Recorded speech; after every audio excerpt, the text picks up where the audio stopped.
ئەم کاتتان باش بینەرانی ئازیز و خۆشەویستی تەلەڤیزیۆنی کۆمەڵە خۆشەویستان هاتینەوە خزمەتتان بۆ پێشکەشکردنی هەواڵەکانی سەر لە بەیانی ڕۆژی سێشەممە. ئێستاش سەردێڕی چەند هەواڵ. کۆبوونەوەی خانەنشینکراوانی مخابرات لە شارەکانی کوردستان و ئێران، ناڕوونی چارەنووسی ئاسۆ کەریمی لە زیندان، بێبەشکردنی مەتین فەرامەرزپوور لە مافی خوێندن، دەست بەسەرکردنی حەوت هاوڵاتی لە شاری تیکاب، کۆبوونەوەی کرێکارانی ڕسمی سەنعەتی نەوت لە ئێران و کوژان و برینداربوونی 57 کەس لە بوردمانەکانی تورکیا بۆ سەر ڕۆژاوە.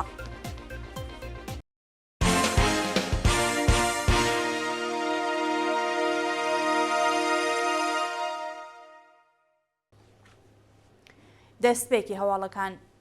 کۆبوونەوەی خانەنشینکراوانی مخابرات لە شارەکانی کوردستان و ئێران.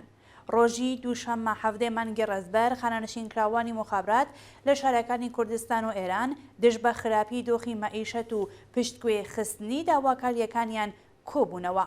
بەپێی راپۆرتەکان خانەنشینکراوانی مخابرات لە شارەکانی کرماشان، ئیلام، سنە، ورمێ، ئسفەهان، تاران، خوزستان، گیلان، مازەندەران، ئەردەبیل، زەنجان، سیستان و بەلوچستان دژ بە خراپی دۆخی مەعیشەت و پشتگوێ خستنی داواکاریەکانیان خۆپشاندانیان کرد. خانەنشینکراوانی مخابرات خوازیاری چوونەسەرەوەی حەقدەست و مەزایە بەکردەوە دەرهاتنی گەڵاڵەی هاوسانسازی و دابینکردنی بیمەی دەرمانی بوون. ناڕوونی چارەنووسی ئاسۆ کەریمی لە زیندان. پاش تێپەڕبوونی ماوەی 19 ڕۆژ بەسەر کاتی بەندکرانی ئاسۆ کەریمی لە گرتوخانەی ناوەندە ئەمنیەتیەکان لە بەندی خانە چارەنووسی بە ناڕوونی ماوەتەوە. بەپێی زانیاریەکان ئاسۆ کەریمی خەڵکی شاری بۆکان کە پێشتر لەلایەن هێزە ئەمنیەتەکانی ڕژیمەوە دەست بەسەر و بۆ شوێنێکی نادیە ڕاگوێزرا بوو تا بە ئەمڕۆ هیچ زانیاریەک لەسەر هۆکاری دەست بەسەرکردن و شوێنی ڕاگیرانی لەبەردەستان نییە. جێگا ئاماژەیەکە ناوبراو لە دەستڕاگەیشتن بە پارێزەر و چاوپێکەوتن لەگەڵ بنەماڵەکەی بێبەشکراوە و کە سوکاری نیگەرانی دۆخی تەندروستی ناوبراون. بێبەشکردنی مەتین فەرامەرزپوور لە مافی خوێندن. مەتین فەرامەرزپوور خوێندکارێکی خەڵکی شاری مەهاباد لەلایەن بەرپرسانی زانکۆی فێردەوسی مەشهەد لە درێژەدانی بە خوێندن بێبەشکرا و سزای دەرکردنی بەسەردا سەپێنرا.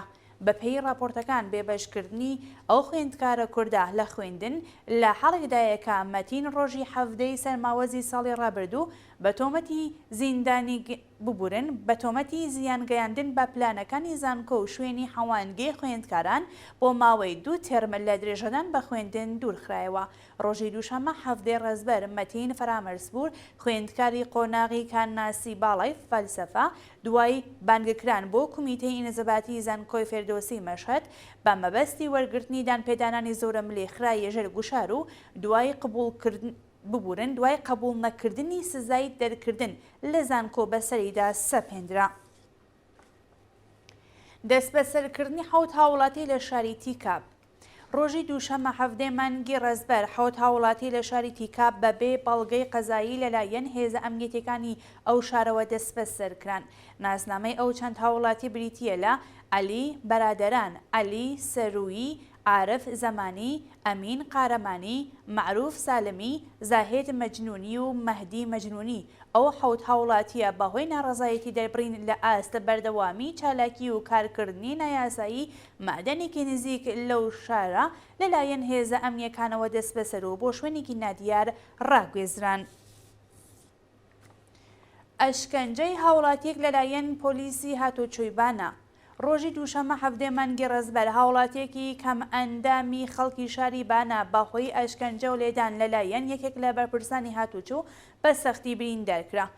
بەپێی راپۆرتەکان ئەو هاوڵاتیە بە مەبەستی ئەنجامدانی کاری ئیداری دەچێتە ڕێکخراوی پۆلیسی هاتوچۆی بانە و بەبێ هۆکا لەلایەن یەکێک لە بەرپرسانی ئەو ئیدارەوە سوکایەتی بێ دەکرێت و پاش ئەشکەنجە و لێدان بریندار و ڕەوانەی نەخۆشخانە دەکرێت.